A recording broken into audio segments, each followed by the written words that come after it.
எந்திரி பிள்ளைங்க எல்லாம் பசி பறக்குது சோறு ஊட்ட முடியாது அப்புறம் பாத்திரம் எல்லாம் கிடக்குது எந்திரி விளக்கு எந்திரி சோறு விட்டுனா ஈஸின்ட்டு முட்டு பாத்திரத்தை என் தலையில கட்டுது முட்டு பாத்திரமா விளக்குறது போ இந்த ஆளை கோத்துட்டு நம்ம போய் தூங்குவோம். அந்த வீடே பாத்திரமா கிடக்குது விளக்கு சொல்லி இம்சை பண்ணிட்டு இருக்குது எனக்கு ஆளு வந்தா போத்துக்கலான்னு பார்த்து இந்த ஆளை காணலை. அப்பா வேற ஒரே தலைவலினா தலைவலியா அம்மா வேற அங்க பாத்திரத்தை வேற பொறுத்து போட்டு கழுவு பண்ணிட்டு போயிட்டாங்க அக்காவை தலையே சுத்திருச்சு.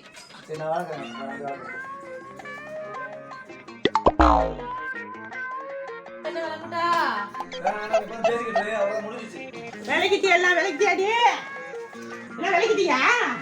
ஆமா கொஞ்சம் சொன்னீங்களே விளக்கு சொல்லி சொன்னீங்களா? ஆமா இவர் விளக்கிட்டு தான் மதுரை பாப்பாரு. ஏமா நீ வேற கூத்த கண்டு